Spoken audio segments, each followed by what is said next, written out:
Yahweh batela mikongo. Yahweh benisa mikongo. Yahweh batela mikongo.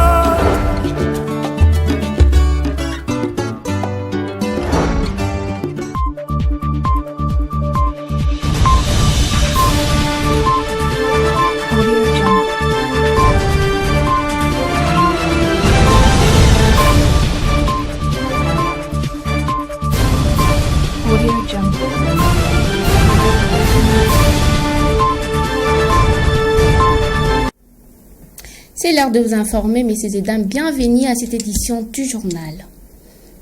Débutons cette édition du journal par cette nouvelle. À l'Assemblée provinciale du Congo central, la série de modifications du programme sur la tenue de la plénière consacrée à la suite de travaux de l'examen et adoption du projet d'étude budgétaire exercice 2026 se poursuit. Prévue pour les lundis 15 décembre 2025, celle-ci a été avancée au samedi 13 décembre. Initialement prévue les lundis 15 du mois en cours, la séance plénière consacrée à la poursuite du débat sur la recevabilité ou non du projet d'étude budgétaire 2026 est enfin fixée pour le samedi 13 décembre à 10h30, selon un communiqué signé par les députés provinciaux Billy Tunga, rapporteur de l'organe délibérant. La ville de Boma a été victime d'inondations dans la journée du mercredi 10 décembre 2025, entraînant ainsi de pertes en vie humaine suite à la pluie qui s'est abattue dans cette partie de la province du Congo central. Les ministres des ITP est descendu sur place le jeudi 11 décembre 2025 pour constater les dégâts. Commentaire.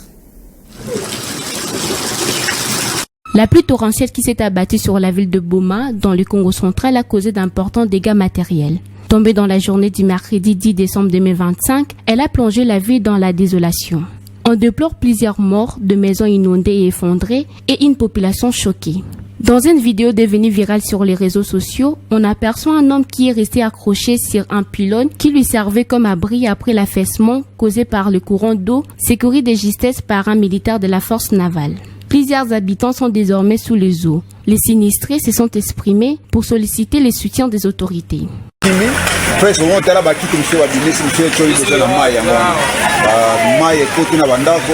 Regarde, ils ont voulu protéger leurs biens, notamment les chaises en début de taux.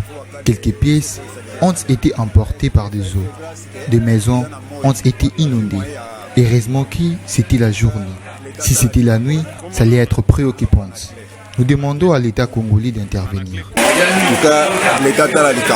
Le gouvernement ne pas rester indifférent. Il a délégué les ministres des infrastructures et travaux publics, John Banza Lunda. Nous compatissons avec toutes ces familles. Voilà pourquoi nous sommes ici, pour manifester cette compassion, cette solidarité nationale. Après le drame, ces familles ont connu, et donc on dit que nous sommes aux côtés de toutes ces familles pour traverser ces moments douloureux. Nous, gouvernement, ensemble, nous allons traverser cette épreuve. Par ailleurs, ces seuls survivants parmi les Bomatressins qui ont trouvé refuge sur le pont a été transférés en urgence à l'hôpital central de Boma pour les soins appropriés. Parlant de l'éducation dans ce journal, l'Institut Mbingu et l'école primaire Mbingu Kitoko située dans les territoires de Lukula, secteur de Tchangasid, dans la province du Congo central, est dans un état de délabrement avancé, nous dit les commentaires de Ragelengesa. Créé en 1997 par le comité de parents pour répondre aux besoins de la scolarité des enfants à proximité de leurs différents villages, l'Institut Mbingu et l'école primaire Mbingu Kitoko, située au territoire de Lukula dans le secteur de Tchanga Sud, se trouvent à ce jour dans un état de délabrement sans nom. Avec le maigre moyen, les habitants de villages proches y travaillent pour éviter sa disparition. Nous manquons de tôles, des bancs, de tableaux. Il n'y a pas de porte ni de fenêtre. Nous, le villageois, nous nous sommes engagés corps et âme pour faire vivre cette école. Depuis que nous avons commencé l'extension ici, nous avons formé plusieurs générations jusqu'aux élèves finalistes. Il est inconcevable de continuer à envoyer nos enfants à Luangu, à plus de 25 km à pied.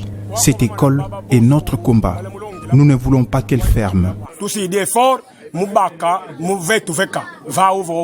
Avec une capacité d'accueil de plus de 650 élèves issus de 59 groupements et 119 villages, cette école manque en plein 21e siècle des infrastructures adéquates sans toutefois parler de matériel didactique. L'école est dans un état pas très flatteur. Nous manquons beaucoup de choses.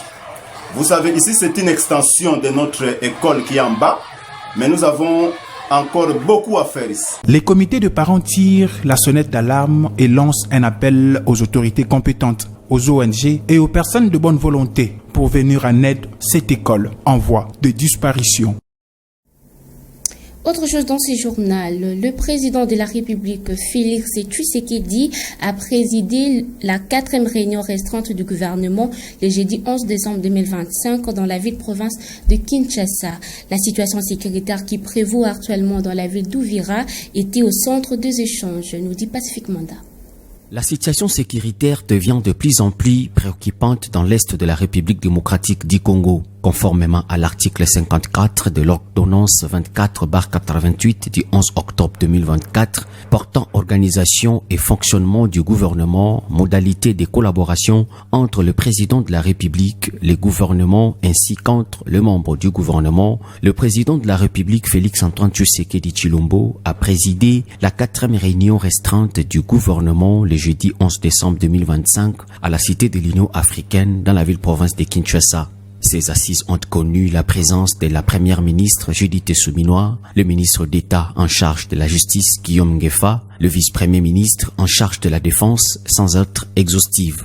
À l'issue de cette entrevue, le porte-parole du gouvernement a fait le compte rendu. À en croire Patrick Mouyaya, le chef de l'État n'avait qu'un seul point dans sa communication. Il s'agit de l'aggravation de la situation sécuritaire dans l'est du pays. Le 4 décembre 2025, la République démocratique du Congo et la République du Rwanda ont signé à Washington DC un accord de paix historique. Cet accord engageait les parties à cesser immédiatement les hostilités, à favoriser la désescalade et à ouvrir la voie à une stabilité durable dans notre région. Cependant, le président de la République a déploré avec la plus grande fermeté que, à peine quelques jours après la signature de cet instrument, la République du Rwanda ait choisi de violer ses engagements. Elle a intensifié les opérations offensives dans les provinces du Nord Kivu et du Sud Kivu, avec pour objectif manifeste de s'emparer de nouvelles agglomérations. Cette escalade militaire, contraire à l'esprit et à la lettre de l'accord de Washington, aggrave dramatiquement une situation humanitaire déjà critique. Pertes en vies humaines, déplacements massifs, destruction d'infrastructures, traumatisme collectif et précarisation accrue de populations déjà fragilisées. Dans la foulée,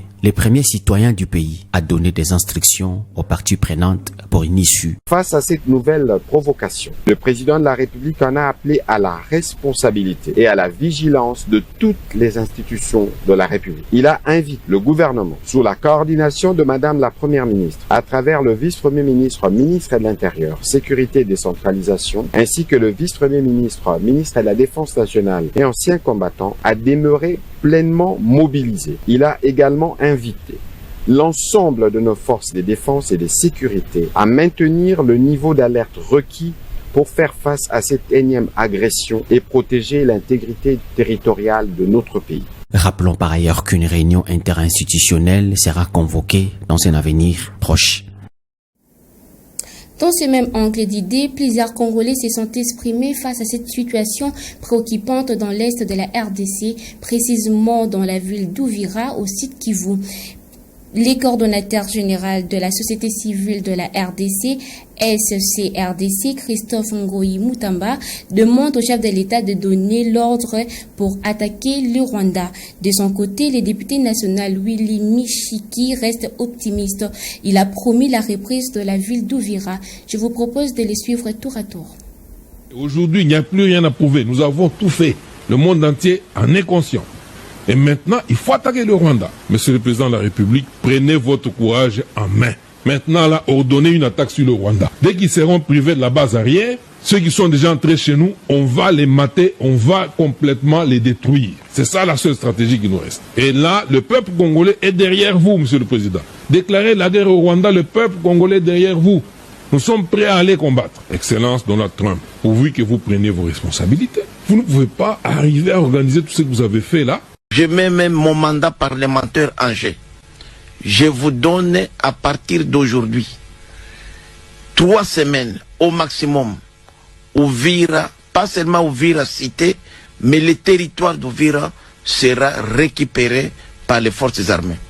Vous savez, ce n'est pas facile de faire une guerre. Nous avons seulement voulu, nous d'abord, que la communauté internationale constate que réellement, le Rwanda est un État belliqueux. C'est un État voyou. Et lorsque nous avons cet accord-là, nous n'allons plus se battre au Congo. Nous allons ramener cette guerre au Rwanda. Et je vous donne, vous rendez-vous, vous me donnerez raison. On ne peut pas tout parler. Au moment où nous parlons, certains commandants, dont les commandants des opérations, sont déjà aux arrêts aujourd'hui. Donc il y a eu défaillance, il y a eu complicité et il y a eu des sanctions qui ont été faites. Donc faites confiance au chef de l'État, faites confiance à votre gouvernement, faites confiance à vos élus, vous ne serez pas déçus. Nous sommes la prochaine cible de la Russie, a déclaré le secrétaire général de l'OTAN, Marc Rutte, jeudi lors d'un discours à Berlin. Alarmiste, il exhorte les alliés à intensifier leurs efforts en matière de défense, nous dit France 24. Marc Rutte, plus martial que jamais. Si ça n'est pas une déclaration de guerre, ses propos tenus ce jeudi à Berlin en ont tout l'air. Nous sommes la prochaine cible de la Russie et nous sommes déjà en danger. Lorsque je suis devenu secrétaire général de l'OTAN l'année dernière, j'ai averti que ce qui se passe en Ukraine pourrait également arriver aux pays alliés, que nous devons adopter un état d'esprit de guerre. Dans son discours prononcé avant le débat organisé par la conférence de la sécurité de Munich, le secrétaire général de l'OTAN s'est montré alarmiste sur l'urgence de la menace russe. Je crains que trop de gens se satisfassent tranquillement de la situation. Trop nombreux sont ceux qui ne ressentent pas l'urgence, et trop nombreux sont ceux qui croient que le temps joue en notre faveur. Ce n'est pas le cas, c'est maintenant qu'il faut agir. Marc Rutte a également reproché à Pékin d'être la bouée de sauvetage de la Russie et va même jusqu'à comparer le climat sécuritaire actuel à celui de la Seconde Guerre mondiale. Nous devons être prêts, car à la fin de ce premier quart du XXIe siècle, les conflits ne se livrent plus à distance. Les conflits sont à nos portes.